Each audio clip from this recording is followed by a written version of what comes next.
नमस्कार, मैं हूं पीएस त्रिपाठी और अब आप देख रहे हैं हमारा विशेष कार्यक्रम सितारे हमारे। दोस्तों, आप सभी दर्शकों का इस कार्यक्रम में स्वागत है। आज हम बात करेंगे पंचांग की।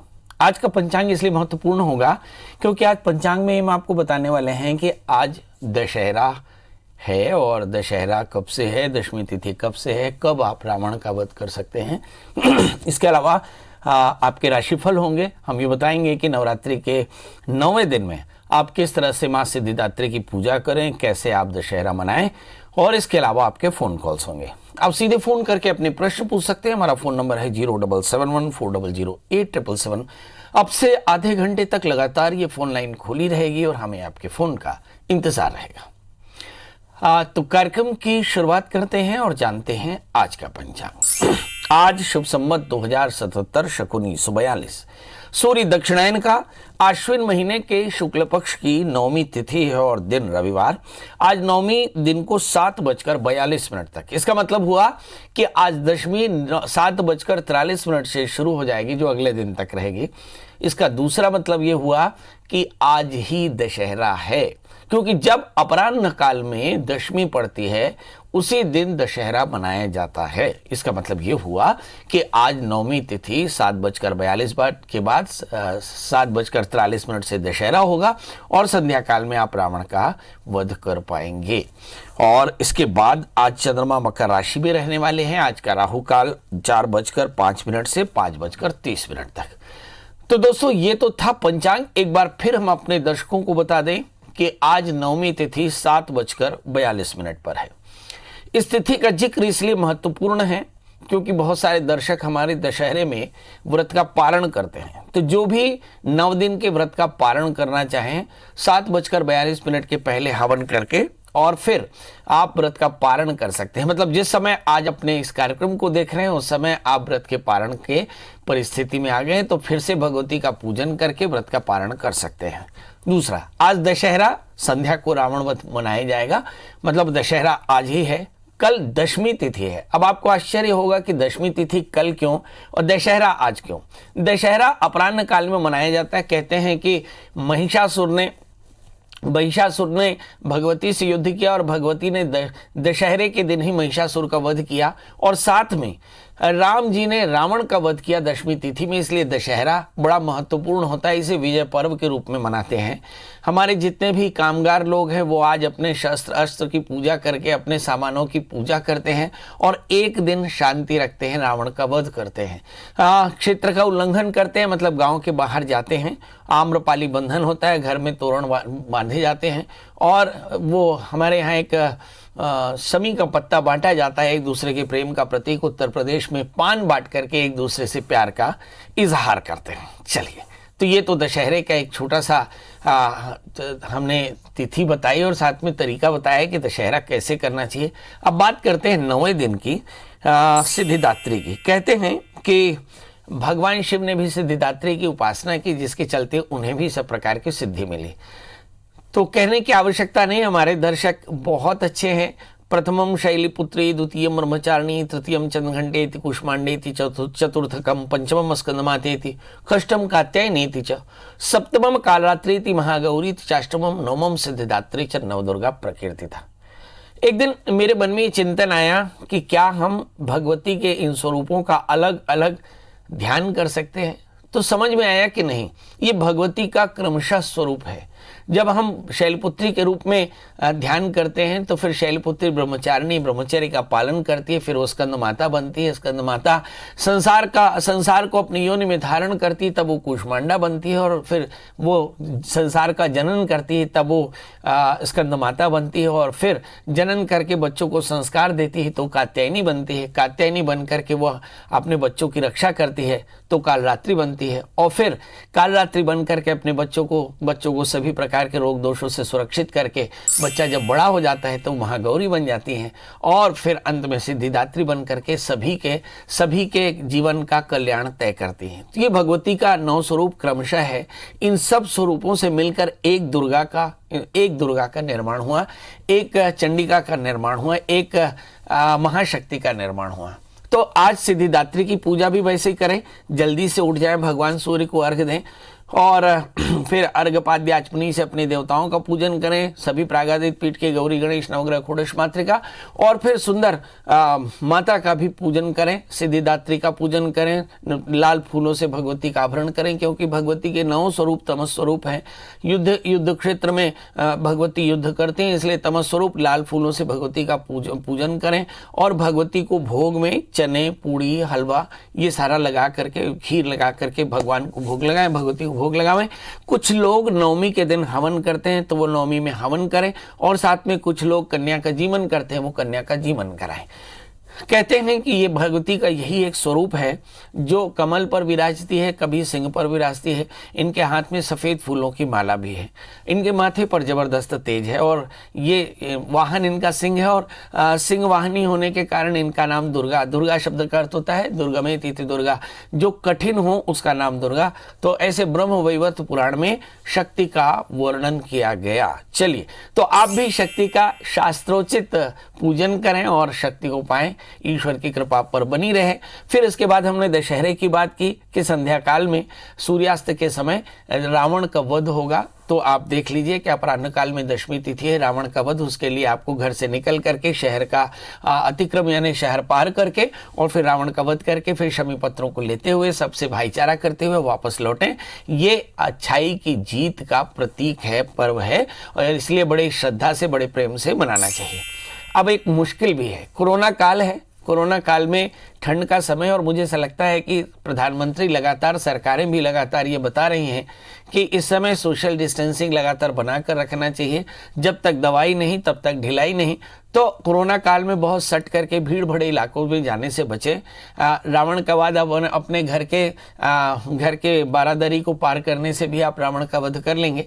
कोशिश करें कि बहुत भीड़ भरे इलाके में न जाएं, क्योंकि कोरोना अभी खत्म हुआ नहीं। अब बात करेंगे दोस्तों 12 राशियों के हाल की। तो चलिए राशियों का सफर शुरू करते हैं, मगर सफर शुरू करने से पहले फिर से एक बार बता दें कि दशहरा आज है। आज यानी 25 तारीख को 7:44, कहीं 7:41 देशांतर के फर्क से अलग अलग जगहों पर सूर्योदय का फर्क होगा। तो कुछ मिनटों के अंतर में दशमी 7:41 से शुरू हो जाएगी, जो अगले दिन तक रहेगी। मतलब दशहरा आज होगा, और आज नवमी का भी हवन होगा।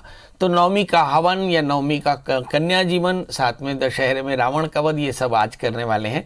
आज ही हम गले मिल करके सबसे बहुत प्यार देंगे। वैसे भी कोरोना का समय है, गले ना भी मिले तो मुझे ऐसा लगता है प्रणाम कर लेंगे तो भी काम चलेगा। चलिए अब 12 राशियों का सफर शुरू करते हैं और जानते हैं मेष यानी अरीस की। इस राशि में 3 महत्वपूर्ण बातें दिखाई पड़ती हैं। एक मंगल जो 12वें स्थान में बैठे हैं, एक केतु जो 8वें स्थान में बैठे हैं, और एक शुक्र जो 6ठे स्थान में बैठे हैं।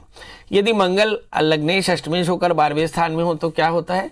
तो होता यह है कि यात्राएं हो सकती, जिंदगी में भागदौड़ हो सकती, सेहत का ध्यान रखना होगा। 8वें स्थान में केतु है, यात्रा में वाहन चलाते समय सावधान रहें। और 6ठे स्थान के शुक्र बताते हैं कि आपके खुद की सेहत या लाइफ पार्टनर की सेहत में थोड़ी सी नज़र रखनी होगी। ठंड का समय है, क्या करना चाहिए? तो आज माता के अलावा किसी की पूजा तो क्या होगी? तो आज माता के दर्शन कर लें, माता की पूजा कर लें। अर्घपाद्याचमनी से सुंदर भगवती को खीर पूड़ी का भोग लगाएं, कमल गट्टा, पान पत्ता और सुंदर हल्दी, पान सुपारी भगवती को अर्पित करें तो आज का दिन बेहतर होगा। बात कर लेते हैं दोस्तों वृषभ यानी टॉरस की। इस राशि में लग्न में राहु पड़े हैं। लग्नस्थ राहु के कारण जीवन में अनुशासन की कमी, मर्यादाओं की कमी, ये सब चीज़ें हो सकती हैं। और दूसरी महत्वपूर्ण बात यह है कि बृहस्पति 8वें स्थान में हो रहे हैं, मतलब बेवजह की विवाद इस राशि में भी हो सकते हो। और सूर्य बुध जो पड़े हुए हैं वो 6ठे स्थान में पड़े हैं, मतलब संतान की सेहत को लेकर के थोड़ी चिंता हो सकती। बकाया सब कुछ अच्छा है, तो करना क्या चाहिए? तो इस राशि वाले जातकों को जिन चीज़ों पर सावधानी रखनी है वो तो करें, मगर इसके अलावा माता के मंदिर में जाएं और कन्याओं को भोजन कराएं, और उसमें खासकर मीठा यानी मिठाई जरूर खिलाएं। लाल रंग का बटुआ, लाल रंग की चुन्नी और 9 सिक्के का दान करें तो आज के दिन बेहतर होगा। बात कर लेते हैं दोस्तों मिथुन यानी जेमिनाई की। 9 सिक्कों से याद आया कि हमारे यहाँ 9 कन्या का जीवन जीवन बड़े विधान से कराया जाता है। हमारे यहाँ एक एक देवी के एक एक विग्रहों की पूजा होती है। प्रथमम शैलपुत्री, तो पहले दिन एक कन्या का जीवन, दूसरे दिन 2 कन्या का, तीसरे दिन 3 कन्या का, चौथे दिन 4 कन्या का और 9वें दिन 9 कन्याओं का भोजन कराना चाहिए। इस लिहाज से सभी बच्चों को 9 सिक्के दें तो काफी अच्छा रहेगा। बात कर लेते हैं दोस्तों मिथुन यानी जमनाई की। इस राशि में भी 3 चीजें बड़ी महत्वपूर्ण है। नंबर 1 कि इस समय राहु 12वें स्थान में है, नंबर 2 कि शनि 8वें स्थान में है और नंबर 3 कि इस समय जो शुक्र है वो भी अच्छी स्थिति में नहीं है। तो इस राशि वाले जातकों के लिए आप सलाह क्या देते हैं? तो इस राशि में सलाह तो यही है कि बेवजह की बात यहाँ भी ना करें, दोस्तों का साथ रखें। अगर हम केतु को देखें 6ठे स्थान में, 12वें स्थान में राहु, तो आकस्मिक हानि की संभावनाएं, नींद की परेशानी और थोड़ा सा कमर का दर्द हो सकता है। तो इस राशि वाले जातकों के लिए आध्यात्मिक उपाय क्या करना चाहिए? तो सुंदर कन्याओं को भोजन कराएं और साथ में दूध से बनी हुई मिठाइयाँ उन बच्चों को खिलाएं और स्टेशनरी दें बच्चों को, और सुंदर हरी चमकीली अगर कहीं अच्छी चुनरी हो सके तो बहुत अच्छा, मूंग से बनी हुई मिठाई यानी मूंग का हलवा खिलाएं तो आज का दिन बेहतर होगा। अब बात कर लेते हैं दोस्तों कर्क राशि की। कर्क राशि वाले जातकों के लिए देखते हैं कि चंद्रमा लग्नेश होकर के मकर राशि में होकर बैठे, मतलब वैसे तो अच्छे दोस्त मिलेंगे, यहाँ पर चंद्रमा मूव करके कुंभ राशि में पहुंच जाते हैं, यानी लग्नेश चंद्रमा अष्टम स्थान में। तो इस राशि में पहली बात ये है कि सभी प्रकार की वादों से अपने आप को बचाकर चलें, सेहत का एकदम ध्यान रखें, मतलब जब तक दवाई नहीं तब तक ढिलाई नहीं। इस राशि में 6ठे स्थान में बृहस्पति बैठे हैं, मतलब ऋण रोग व्याधि शत्रुता की चिंता होती है। तो 2 चीजें बहुत सावधानी रखनी है कि 8वें स्थान का चंद्रमा है, मन का कषाय न हो, सेहत में बहुत ज्यादा थकान न लगे, और 6ठे स्थान के बृहस्पति है, उधार कोई लिया हो उसकी थोड़ी चिंता हो सकती, शत्रुता की चिंता हो सकती। तो क्या करना चाहिए? बहुत आसान है। आज माता के पास जाकर के कहते हैं कि स्वाश्रितम रक्षणं करोति माया इति, तो महामाया के पास जाकर के सुंदर सिद्धिदात्री की पूजा करें, पीले वस्त्र चढ़ाएं और चने की दाल गुड़ का दान करें, मीठे रस वाले फल जो है उनका दान करें तो आज का दिन बेहतर होगा। बात कर लेते हैं दोस्तों सिंह राशि की। इस राशि में भी आज का दिन बहुत खास। इस राशि में लिखा है कि भाई 7वें स्थान में चंद्रमा है, कुछ लोगों की लव लाइफ की शुरुआत हो सकती है मगर लाइफ पार्टनर बीमार हो सकता है, थोड़ा ध्यान रखेंगे। 8वें स्थान में मंगल है, तो मंगल यदि हम देखें कि भाग्येश मंगल अष्टम स्थान में है, मतलब बहुत सारी चीजें विवाद के कारण चूक सकती हैं, मतलब अवसर विवाद के कारण चूक सकते हैं, इसलिए विवाद बिल्कुल ना करें। इस राशि में 11वें इस 10वें स्थान में राहु है, वर्क प्लेस में कॉन्स्पिरेसी हो सकती है, मतलब अपने काम का बहुत ध्यान दें। 6ठे स्थान में शनि भी है, मुझे लगता है ऋण रोग व्याधि शत्रुता की चिंता इस राशि में। हालांकि सरकार ने घोषणा की कि मोरेटोरियम जिसने नहीं लिया उनको इंटरेस्ट के बराबर में कैशबैक मिलेगा, एक अच्छी खबर है। क्योंकि कुछ लोग इसलिए परेशान थे कि उन्होंने मोरेटोरियम में पैसा नहीं जमा किया तो उन्हें ब्याज नहीं लगा, पर एक अच्छी खबर है कि जिन्होंने ब्याज नहीं लिया उन्हें कैशबैक मिलेगा। चलिए, तो इसका मतलब ये हुआ कि ऋण की बहुत चिंता करने की आवश्यकता नहीं, सरकार हमारे लिए बहुत फेवरेबल है। इसके अलावा आप सिद्धिदात्री को की पूजा करें, चने और गुड़ का भोग लगाएं, हलवे का भोग लगाएं और फिर बच्चों में बांटे तो आज का दिन बेहतर होगा। बात कर लेते हैं दोस्तों कन्या राशि की। इस राशि में हम देखते हैं कि लग्न में शुक्र है, नीचस्थ शुक्र के कारण थोड़ी सर्दी होती है। आप मेरे देख रहे होंगे, मेरी राशि कन्या है तो थोड़ी सर्दी एलर्जिक होती है। वैसे भी सर्दी इन दिनों में डस्ट एलर्जी बहुत ज्यादा होती है, क्योंकि धान कटता है, फसल कटती है तो धूल उड़ती है। तो इस बात का थोड़ा ध्यान रखें कि एलर्जन से बच के रहें। इस समय आपके 7वें स्थान में पड़े हुए हैं मंगल, जो बताते हैं अच्छे दोस्त होंगे, और भाग्य स्थान में राहु, उलझनें लगातार हो सकती हैं, चिंता करने की आवश्यकता नहीं। क्या करना चाहिए? तो आज सिद्धिदात्री की पूजा करें। सौभाग्य, जो स्त्रियों की सौभाग्य की सामग्री होती है वो उसके साथ हरी चूड़ियां जरूर दें और नारियल का भोग या नारियल की मिठाई का भोग लगाएं, बच्चों में बांटे तो आज का दिन बेहतर होगा। अब बात कर लेते हैं दोस्तों तुला राशि की। अब इस राशि में हम देखते हैं कि लग्नेश शुक्र 12वें स्थान में बैठे हैं, मतलब सेहत पहली बात होगी। नीच के सूर्य इस लग्न में बैठे हैं, यहाँ भी लगता है कि एलर्जी थोड़ी ज्यादा हो सकती है, सर्दी का सीजन है, तो जिन्हें एलर्जी हो वो थोड़ा सा सावधान रहे एलर्जेंट से। यहाँ पर मंगल 6ठे स्थान में है तो ऐसा लगता है कि इसके बाद भी आपका इम्यून अच्छा है, मगर 8वें स्थान में राहु, बेवजह की विवाद या बेवजह के रिस्क या कोई फाइनेंशियल इन्वेस्टमेंट करते समय बहुत सावधान रहने की जरूरत पड़ेगी, विवाद हो सकता है। क्या करना चाहिए? तो आज के दिन माता सिद्धिदात्री की पूजा तो करें, नव दुर्गा की पूजा करें और छोटी कन्याओं को भोजन करा करके और उन्हें पाठ्य सामग्री यानी स्टेशनरी, बुक, पेन इत्यादि दें तो आज का दिन बेहतर होगा। बात कर लेते हैं दोस्तों वृश्चिक राशि की। इस राशि में भी लग्नेश मंगल बैठे हैं और लग्नेश मंगल मीन राशि में होकर बैठे, मतलब 5वें स्थान में बैठे, तो मतलब एनर्जी बहुत शानदार है। लग्न में केतु, 7वें स्थान में राहु, खूब सारा टैलेंट है और इस टैलेंट को एक्सप्लोर करने से आपको काफ़ी फायदा हो सकता है। बुराई क्या है, 7वें स्थान में राहु है, चीटिंग की पक्की संभावना है। लग्न में केतु है, यात्रा के समय सावधान रहना पड़ेगा। तो क्या करना चाहिए, तो आज माता के मंदिर में जाएं, नवार्ण मंत्र का जप करें और साथ में पंजीरी का भोग लगाएं और साथ में मूंगे की माला अर्पित करें तो आज का दिन बेहतर होगा। बात कर लेते हैं दोस्तों धनु राशि की। लग्नेश बृहस्पति है, स्वग्रही होकर के बैठे हैं, मतलब आज का दिन इस राशि वाले जातकों के लिए बेहतर है। मगर यहाँ भी कुछ चीजें जरूर अच्छी नहीं है। 6ठे स्थान में राहु, 12वें स्थान में केतु, मतलब रोगों की चिंता होती है। 6ठे स्थान का राहु ददाति रोगम, रोग से बच के रहना चाहिए। इसके अलावा थोड़ा सा इंपेशेंस भी हो सकता है, तो इंपेशेंस से भी बचे। इस राशि वाले जातकों को सलाह क्या है, नंबर 1, अपने धैर्य को एकदम बनाकर रखें और कन्याओं का जीवन कराएं, माता के मंदिर में जाकर घी का दिया जलाएं, माता का दर्शन करें और सुगंधित चीजें, सौभाग्य सामग्री के साथ सुगंधित चीजों का, परफ्यूम चीजें जो है वो उनका कन्याओं को दान करें तो आज का दिन बेहतर होगा। बात कर लेते हैं दोस्तों मकर राशि की। इस राशि में लग्न में शनि बैठे हैं मगर 12वां बृहस्पति है।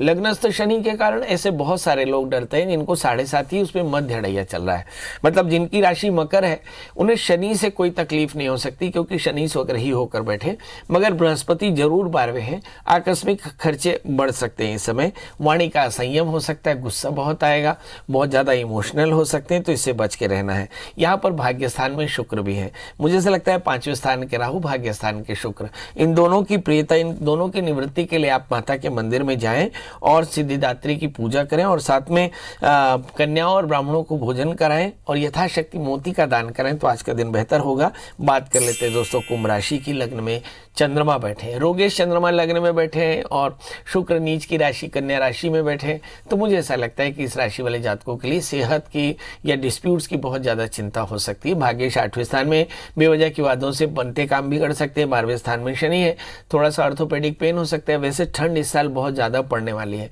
क्योंकि अभी से ठंड आपको महसूस हो रही है, तो इस राशि वाले जातकों के लिए अपनी सेहत का ध्यान रखना और साथ में निर्विवाद रहना, ये कोशिश करना होगा।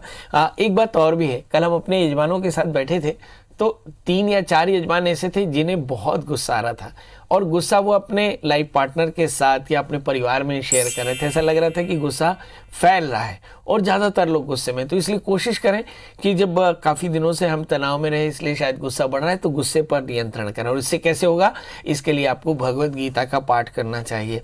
भगवत गीता का पहले अध्याय से अंतिम अध्याय तक पाठ कर लें तो गुस्सा कंट्रोल हो जाएगा।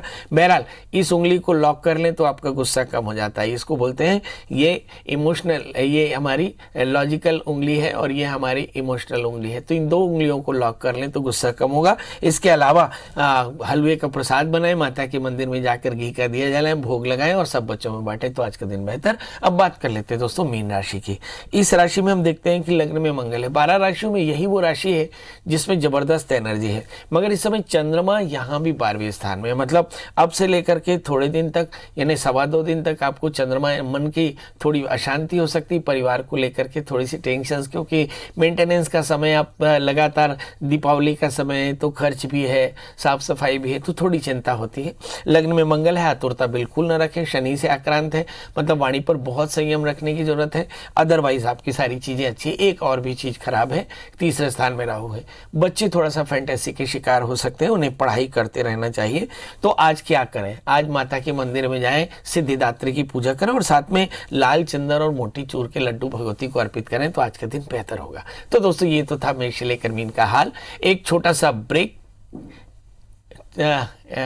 अब आपसे विदा लेने का समय। जाते जाते वही एक बात कि माता की कृपा आप पर बनी रहे। फेसबुक लाइव के सभी दर्शकों को, चैनल के सभी दर्शकों को, यूट्यूब चैनल के सभी दर्शकों को, देश विदेश में हमारे इस कार्यक्रम को देखने वाले सभी दर्शकों को दशहरे के, नवरात्रि की ढेर सारी शुभकामनाएं। जाते जाते एक बात कि आपने जैसे प्रतिपदा से लेकर नवमी तक बड़े धैर्य अनुशासन से अपने जीवन को संयमित किया, ऐसे ही अनुशासन आने वाले दिनों में भी बनाकर रखें, क्योंकि नवरात्रि केवल 9 दिन के पर्व से नहीं होता, नवरात्रि जीवनचर्या है। कोशिश करें आप खुश रहें, अपने परिवार को खुश रखें, देश का ध्यान रखें। कल हम फिर मिलेंगे किसी नए विषय के साथ, तब तक मुझे दीजिए इजाजत। नमस्कार।